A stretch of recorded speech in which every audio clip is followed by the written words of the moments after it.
Oh, directly to jail again. Either you're cheating or this game is rigged. Fine. Who was Fannie Lou Hamer from Megan? Well, on August 22, 1964, a lot of Americans were asking that same question. That night, they turned on the TV to see Hamer on every news program. She looked like a nice middle aged lady, somebody's mom or your neighbor. But in her home state of Mississippi, she was well known as a fierce voting rights advocate.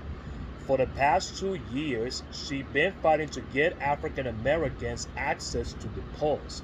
The Constitution said that the right to vote couldn't be denied due to race. But southern states have found sorts of ways but to get around the law. Stripping of the right to vote, black southerners had no voice in a racist system. To try to fight it, you face jail time, intimidation, and violence.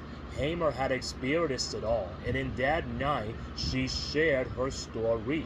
And it was just a few minutes long but full of hardship and of brutality. And if viewers who never heard of her before wept. And overnight she went being from a local activist to a national civil rights leader. Hamer was born in Mississippi in 1917, the youngest of 20 children. Her grandmother had been enslaved, and her parents, like many descendants of enslaved people, were sharecroppers. A plantation owner rented them farmland in exchange for a share of their crops, but he also charged high rates for tools and other expenses. So like most sharecroppers, they were constantly in debt. Hamer had to leave school after sixth grade to help her family in the fields. As an adult, she earned a position of responsibility on a plantation. She recorded each farmer's harvest and tried to get them their fair share. Then, and in August 1962, the members of the Student Nonviolent Coordinating Committee, or SNCC, visited her church. All around the country, the civil rights movement was heating up, and it's one of its major players. It is students, activists, trained local community leaders, but to join the fight. In Mississippi, they focused on registering black voters. They told the congregation they could sweep out racist officials. Hamer was stunned. She didn't even know that she had the right to vote. So when they asked for volunteers to register to vote, she raised her hand high. No, it wasn't that simple. And an angry crowd gathered at the courthouse to meet the 18 volunteers. They tried to scare Hamer and the others from even trying to register. But the volunteers stuck together and made a way in. Inside the courthouse, the clerk was no more welcoming. He demanded the group to pass a test before registering. They were asked to explain about a legal clause of the ex facto laws. Exactly, that was the whole point of literacy tests, to be nearly impossible to pass. So clerks can refuse anyone the right to vote.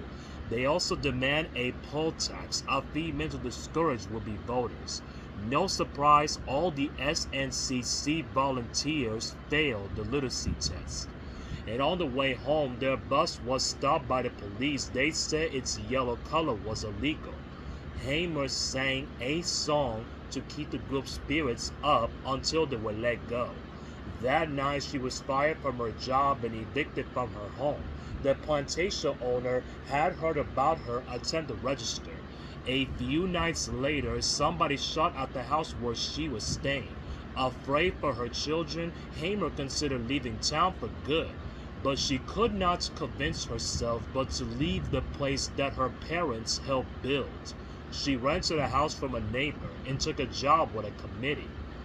Hamer's home became a gathering place for volunteers and civil rights leaders. And among them, she stood out.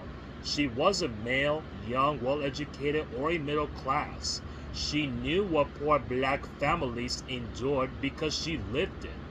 That first-hand experience made her a powerful speaker. She will often break into song to motivate crowds. Before long, she was well known for her singing voice as her activity, but her growing influence made her a target for racist attacks. She got threatening letters and phone calls, and her husband lost job after job. Somebody threw a bomb into her house, though luckily it failed to explode. Then, in June 1963, Hamer and 6 fellow activists were arrested. They tried to eat at a whites-only diner. Local police held them for 3 days, beating and torturing them. Hamer's kidneys were permanently damaged, and she lost sight in one eye. Hamer and other activists realized the legal authorities were not going to change unless they were forced to. So, in 1964, they started a massive voter registration drive called Freedom Summer, and it brought hundreds of mostly white college students down to Mississippi. They went door to door registering black voters. It was dangerous work. 3 volunteers were being dead in the first week. The nation could no longer ignore what was happening in Mississippi. For the rest of the summer, stories of beatings and shootings made headlines all around the country. And at the end of August, Hamer and other activists went to Atlantic City, New Jersey. That was the start of the Democratic National Convention. The big event where the party chose its nominee for president. Each state sends a group of people to cast the official vote. No surprise, Mississippi's representatives were all white. Hamer's group was there to challenge their authority. So the state executed black voters. They said that the declaration was illegal. They were Mississippi's true representatives, and they have voter registrations to prove it. And the protest caused a lot of noise, and Hamer was giving a lot to speak. Before a national audience, she described what she had endured simply for trying to vote, being threatened and shot at by fellow citizens, being beaten by the police. She challenged the nation to consider for its own values. Hamer, is this America, the land of the free, of the home of the brave, where we have to sleep with our telephones off of the hooks, because our lives be threatened daily, because we want to live in a decent human beings in America. Her testimony replayed on the news for days. No, Hamer and her group were not seated at the convention. But a year later, President Lyndon Johnson would sign the Voting Rights Act of 1965, and it outlawed all kinds of barriers to voting like literacy tests and poll taxes. And at the convention in 1968, Hamer was chosen to be an official Democratic National Convention delegate. She received a standing ovation. Hamer's activity continued way past her primetime moment. She fought for women's rights and protested the Vietnam War and ran for office several times. She founded a Freedom Farm, a cooperative to help black farmers climb out of poverty. Before her death in 1977, she was buried there. Yeah, I guess it is your turn to roll.